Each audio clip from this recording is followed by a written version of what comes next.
بسم الله الرحمن الرحيم. اللهم صل على محمد وسلم. الصلاة والسلام عليك يا سيدي يا حبيبي يا رسول الله صلى الله عليه وسلم.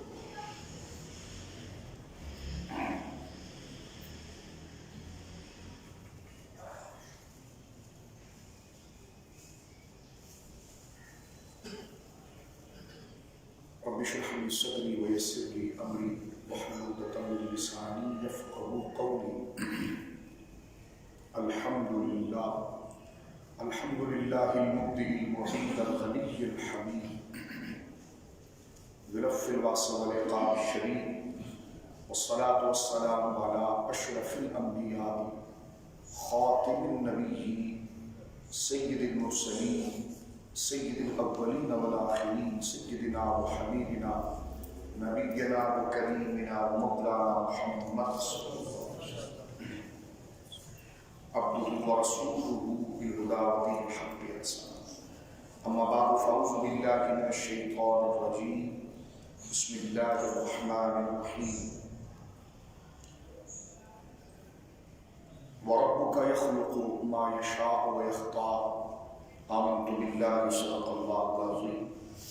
ببركة إن الله وملائكته يصلون على النبي يا أيها الذين آمنوا صلوا عليه وسلموا تسليما.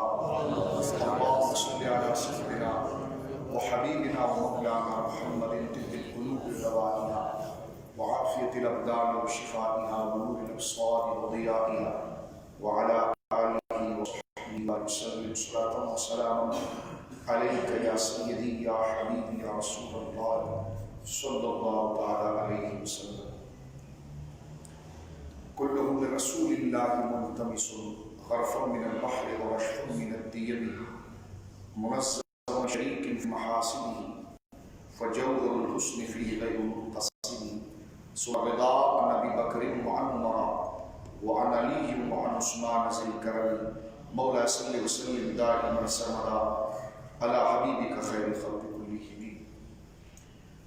اللہ کی حمد و ثنا نبی محترم نبی معظم باعث تخلیق ارض و سما خاتم النبی سید المرسلین صلی اللہ علیہ وعلی آلہ وصحبہ وبارک وسلم کی بارگاہ مقدسہ میں انتہائی ادب و احترام کے ساتھ درود و سلام پیش کرنے کے بعد تمام تعریف اللہ وحدہ لا شریک کے لیے ہے. ربیع الثانی کا یہ مہینہ جہاں حضور غوث الثقلین غیث الکونین سرکار غوث اعظم رضی اللہ تعالیٰ عنہ وارضاہ کے یوم پاک کے ساتھ اور آپ کے ذکر مناقب کے ساتھ ربیع الثانی کا یہ مہینہ بہت مشہور ہے اور مناسبت رکھتا ہے. وہیں کہیں کئی اجلہ اور غوث اعظم رضی اللہ تعالیٰ عنہ کے فیض یافتہ یعنی سلسلوں کے حوالے سے حوالہ در حوالے سے ولایت کے نور کو پانے والی بڑی بڑی اجندہ اور بزرگ شخصیات کے آراس اور ان کے احوال بھی اس مبارک دن کے اندر ہیں. بالخصوص آج کے جمعے میں ہم نے یہ سعادت پائی کہ حضور شیخ المشائخ سرکار نظام ملت والدین حضور سیدنا محبوب الہی خواجہ نظام الدین اولیاء رحمۃ اللہ تعالی علیہ کہ عرس پاک سے آج کے اس مبارک جمعے کو ہم نے منسوخ کیا ہے.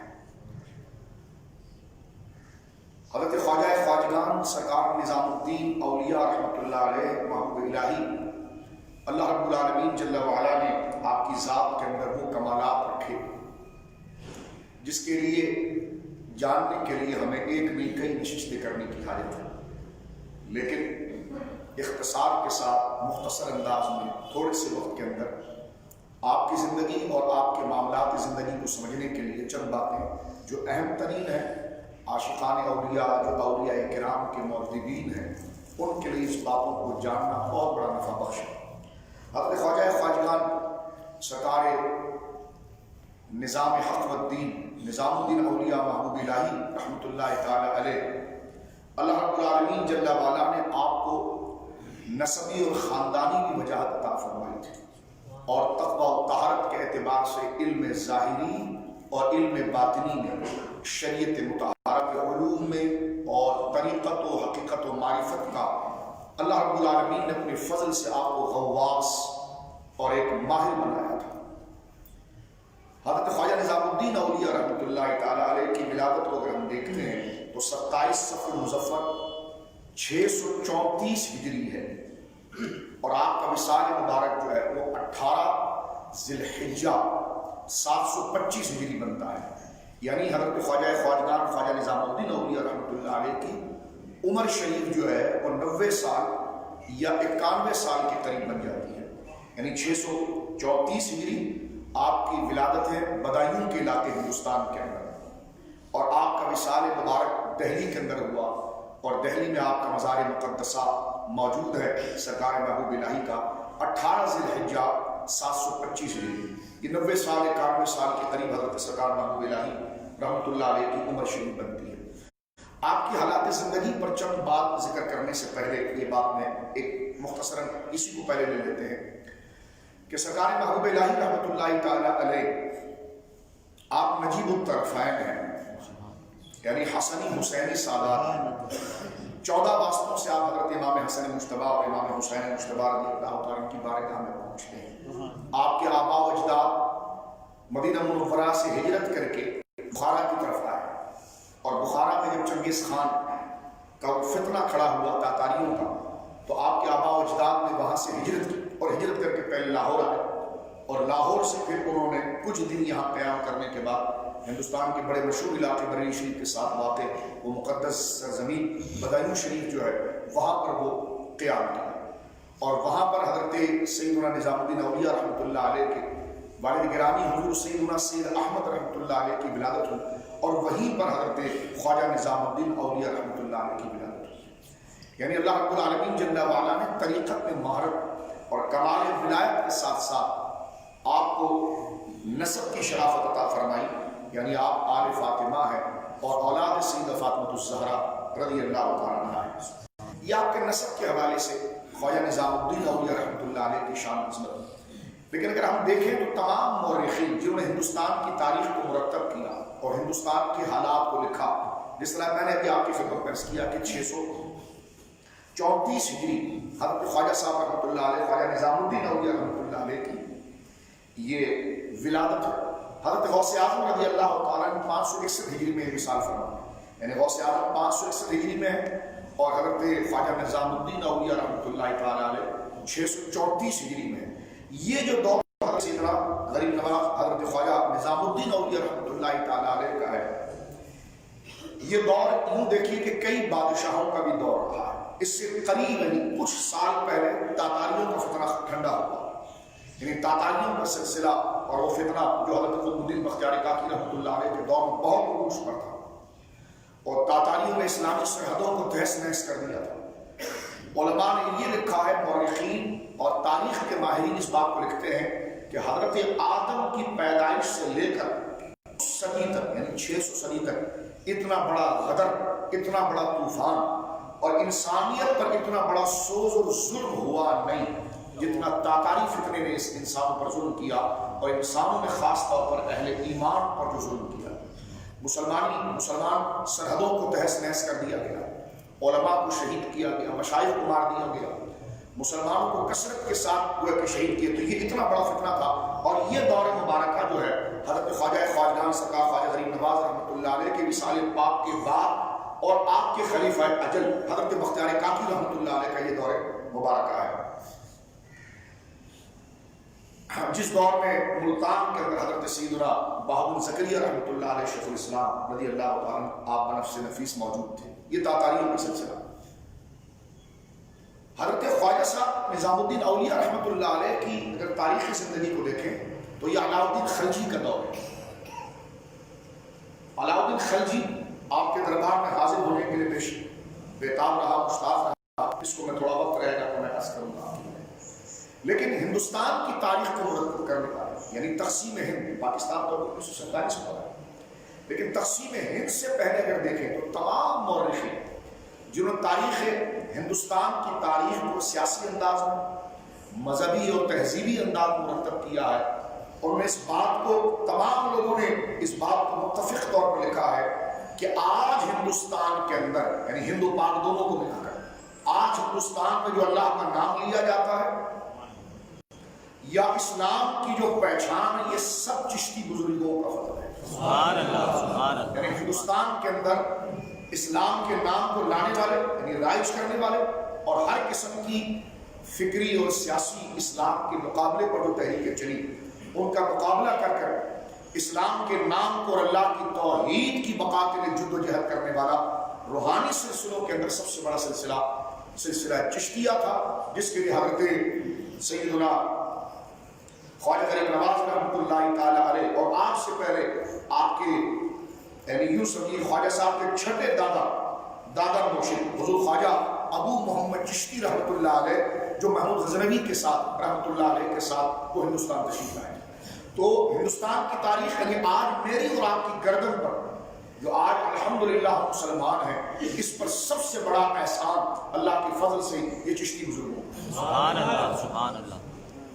اگر یہ چشتی بزرگوں کا رخ ہندوستان کی طرف نہیں ہوتا، اس پورے علاقے کو ہندو راجہ کھا جاتے اور یہ پوری بستیاں شرک کا اڈا بنتی ہیں۔ لیکن حضرت ابو محمد چشتی رحمۃ اللہ علیہ، جو محمود غزنوی کے خاص وزراء اور ان کے رفقا میں رہے، 70 سال ان کی عمر شریف تھی، لیکن سومنات کی جنگ کے حوالے سے آپ گویا کہ صف اول میں رہے۔ اس جہاد کے اندر محمود غزنوی کے ساتھ آپ نے تلوار بھی اٹھائی، اور اپنی دعا اور تلقین اور نصیحت کے ذریعے بھی آپ نے محمود غزنوی رحمۃ اللہ علیہ کے لشکر کو آپ نے آگے بڑھایا، اور اسلام کی سربلندی کے لیے سب سے بڑی جدوجہد، کیونکہ محمود غزنوی جو ہے ان کا وصال جو ہے وہ 421 ہجری، اور یہ دور مبارکہ جو ہے وہ حضرت خواجہ صاحب رحمۃ اللہ علیہ کی ولادت سے پہلے کا، حضرت غوث اعظم کے دور سے پہلے کا۔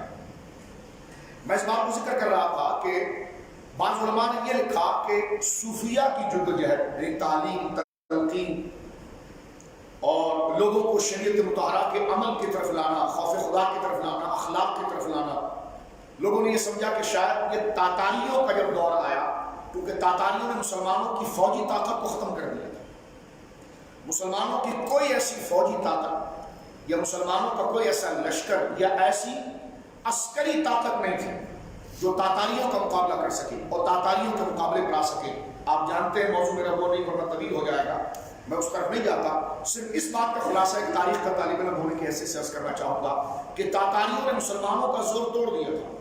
کوئی مسلمان ریاست، یہاں تک کہ خلفائے بنو عباس میں بھی یہ جرأت نہیں تھی کہ وہ آگے بڑھ کر تاتاریوں کا مقابلہ کر سکے۔ اور بغداد پر جو تاتاریوں کا حملہ ہے، بخارا کی طرف جو حملہ ہے، اور ماوراء النہر جو موجودہ تاجکستان، آذربائیجان، یہ مسلمانوں کی جو بستیاں تھیں، اس کو تاتاریوں نے کس طرح ویران کیا۔ اور بڑا مشہور اس بدبخت کا جملہ تھا چنگیز خان کا کہ میں مسلمانوں کی سروں کا سکہ جو ہے وہ مینار بناؤں گا، اور اس نے یہ ساری حرکتیں کر کے دکھائی۔ تو جس وقت مسلمانوں کی سیاست فیل ہو گئی اور پسپا ہو گئی اپنے ظاہری انتشار کی وجہ سے اور دنیا داری کی وجہ سے، اور مسلمانوں کی اکثری یعنی عسکری فوج جو دفاعی طور پر تلوار کے طور پر آگے آ کر دشمنوں سے مقابلہ کرے، وہ بھی عیاشی میں آ کر، اور یعنی عیاشی میں آ کر اسلام سے دور ہونے کی وجہ سے ان میں وہ جرأت و طاقت نہیں رہی، جس کی بنا پر وہ پسپا ہوئی۔ تمام مورخین لکھتے ہیں کہ جب تاتاریوں نے مسلمانوں کے زور کو توڑ دیا سیاسی طور پر، اور ان کے قلعوں کی اینٹوں کو اپنے پاؤں کے نیچے پاش کر دیا، کوئی فوجی جرنیل اور جرأت کرنے والا شخص ان کے سامنے لڑنے کے لیے تیار نہیں، بلکہ بھاگ گئے، اور جو سامنے کھڑے تھے مرد مجاہد کو مار دیے گئے، شہید ہو گئے۔ اس وقت صرف صوفیہ چشتیہ تھے جنہوں نے اسلام کو بچایا، یا ماوراء النہر کے اندر نشبندی سلسلے کے جو اکابر اولیاء تھے، انہوں نے گلی گلی کوچے کوچے گھر گھر اسلام کے چراغ کو روشن کیا۔ لہذا تاریخ کے وہ مورخین جو یہ کہتے ہیں کہ صوفیہ کی ایجاد یا حضرات صوفیہ کی خانقاہیں، اگر آپ صوفیوں کو جانتے ہو تو اس طرف میں جاؤں گا تو طویل ہو جائے گی، یعنی جنہوں نے درس و تدریس کے ذریعے لوگوں کے اندر اصلاح کے پہلو کو تیار کیا اور ان کے اندر اخلاص و للہیت کو جگایا اور اخلاق کو جگایا، حضور علیہ السلام کی سیرت پر عمل کے لیے ان کی طبیعتوں کو راغب کیا، تو بعض مورخین کو یہ غلط فہمی ہوئی، انہوں نے کہا کہ تاتاریوں نے جب مسلمانوں کے سارے زور کو توڑ دیا تھا تو اس وقت صوفیہ کے وجود کی ضرورت پڑی، اور وہ سبب تاتاریوں کا زور یہ وجہ بنا تھا کہ صوفیہ کی خانقاہیں بنی، لیکن یہ غلط تاثر ہے، اس لیے کہ صوفیہ کا دور تو حضرات صحابہ سے چلا آ رہا ہے۔ صحابہ کرام رضوان اللہ اجمعین، یعنی صوفیہ کی اگر ہم تاریخ کسی موضوع پر عرض کریں، کیونکہ شریعت کیا ہے؟ اقوال مصطفیٰ، طریقت اور صوفیت کیا ہے؟ افعال مصطفیٰ، حقیقت کیا ہے؟ احوال مصطفیٰ، اور معرفت کیا ہے؟ علم مصطفیٰ۔ تو گویا کہ یہ کوئی ایسی چیز نہیں جو بعد میں ایجاد ہوئی ہے، یعنی جو سرکار کے قول پر عمل کرے گا وہ شریعت ہے، لیکن اس قول پر کے ساتھ وہ اس قول کو باقاعدہ پریکٹیکل کرنے لگ جائے گا، تو یہی تصوف ہے، یہی طریقت ہے۔ یہ کوئی الگ سے کوئی چیز نہیں ہے، یہ الگ سے کوئی دھرم یا مذہب نہیں ہے، بلکہ طریقت نام اس چیز کا ہے، جس کو علامہ اقبال نے ایک جگہ ذکر کیا تھا اپنے فارسی شعر کے اندر کہ طریقت چیز اے والا صفات، کہ طریقت کیا ہوتی ہے جناب والا؟ تو وہ کہتے ہیں شریعت را دیدن با اماق حیات، شریعت پر عمل کرنا اپنی روح جگر اور اپنی شوق کے ساتھ۔ یعنی میں نماز پڑھ رہا ہوں، یوں کھڑا ہو گیا یہ نہیں، بلکہ میں نماز پڑھ رہا ہوں، اللہ مجھے پڑھ رہا ہوں، میرا رب مجھے دیکھ رہا ہے، اور میرے رب کا مراقبہ دیکھنا میرے دل کے اندر ہے، اور میں اس کی محبت میں آیا ہوں، اس کی رضا کو لینے آیا ہوں، اور اپنی مسجد سے اس کی اس پیاری یاد کو لے کر اس حقیقت کو میں اپنے دلوں کے اندر مضبوط کر رہا ہوں کہ وہ گھروں میں بھی دیکھتا ہے، وہ بازاروں میں بھی دیکھتا ہے، وہ تولتے کھاتے وقت بھی دیکھتا ہے۔ تو اس جذبے کے ساتھ، یاد الہی کے ساتھ، اخلاص کے ساتھ عبادت کو آراستہ کرنا، عبادت نماز ایک جسم ہے، اس کی روح یاد الہی ہے، نیت ہے، تو طریقت وہ ہے جو بندے کے اندر اس شوق کو بیدار کرتا ہے اور عبادت کے اندر اس کی روح کو دیتا ہے۔ یہ کیسے کہا جا سکتا ہے کہ یہ تاتاریوں کے طریقے سے آیا؟ بلکہ یہ تو قرآن مجید فرمان حمید و سرکاری دو عالم صلی اللہ علیہ وسلم کے صحابہ کے اندر یہ ذوق، تقویٰ، اخلاص، ایثار، شجاعت، غریبوں کے ساتھ مدد، حضرت ابوبکر صدیق سارے گھر کے سامان لے کر آ رہے ہیں، حضرت عمر آدھے گھر کا سامان لا، تو یہ کیا ہے؟ یہ سارا طریقت ہے۔ رات بھر وہ خوف خدا میں رو رہے، یہ کیا ہے؟ طریقت ہے۔ جو لایا جا رہا ہے پیسہ، اس کی تحقیق کر رہے ہیں کہ اتنا پیسہ کیوں آ گیا، اور گھر میں اتنا کھانا کیوں آ گیا، کہیں غلط چیز تو گھر کے اندر نہیں آ گئی، تو یہ احساس اور محاسبہ، یہ کیا ہے؟ یہ تو یہ کیسے کہا جا سکتا ہے کہ تاتاریوں کا جو زور تھا اور تاتاریوں کے اس حملے کی وجہ سے یہ وجہ بن گئی صوفیہ کو ایجاد کرنے کی؟ یہ غلط تاریخ ہے۔ اصل یہ ہے کہ صوفیہ کا طریقہ جو میں نے آپ کو بتا دیا، یہ تو دور رسالت امام صلی اللہ علیہ وسلم سے جاری ساری، لیکن میں اس پر ایک تاریخی حوالہ آپ کی خدمت میں عرض کر دینا چاہتا ہوں۔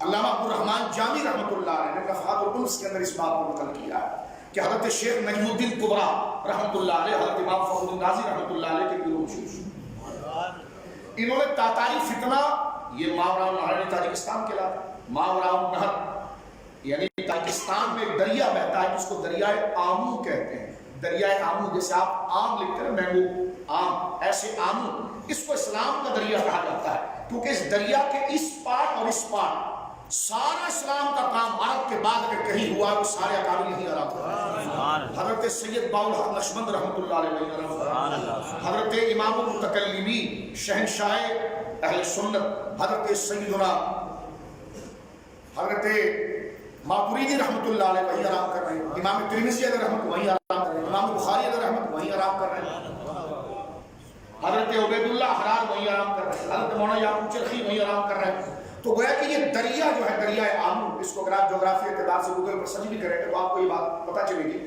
اس لیے لوگ تاجکستان وغیرہ جاتے ہیں کیونکہ سلسلہ نقشبندیہ اسی دریا کے کنارے پر آباد ہے۔ اور میرے دوستوں دور علم بھی وہی ہے، یعنی عرب کے بعد سب سے بڑا کام آپ کو بخاری شریف کس نے دی؟ یہ تاجکستان والوں نے دی۔ آپ کو ترمذی شریف کس نے دی؟ انہوں نے دی۔ علم کلام آپ کو کس نے دیا؟ امام منصور ماتریدی نے دیا۔ اہل سنت کی یہ شناخت بنی، تو یہ سارے اکابر علماء فقہاء متقین یہ اسی طرف کے، بلکہ اگر آپ غور کریں تو امام اعظم ابو حنیفہ بھی اسی علاقے کے، تو یہ دریائے آمو ہے جس کو اردو میں آمو، آم جیسے مد کے ساتھ لکھتے ہیں آمو، اس کو عربی میں عربی زبان میں دریا کو نہر کہتے ہیں، ماورا کہتے ہیں اس سائڈ کو۔ اب دریا بہ رہا ہے دوستو، توجہ کریں، جو ادھر کھڑا ہے اس کے لیے وہ سائڈ دریا کے ادھر ہے، جو ادھر کھڑا ہے اس کے لیے یہ سائڈ ادھر ہے۔ تو ہماری کتابوں کے اندر یہ بات اکثر آتی ہے، ماوراء النہر کے علماء نے یہ فرمایا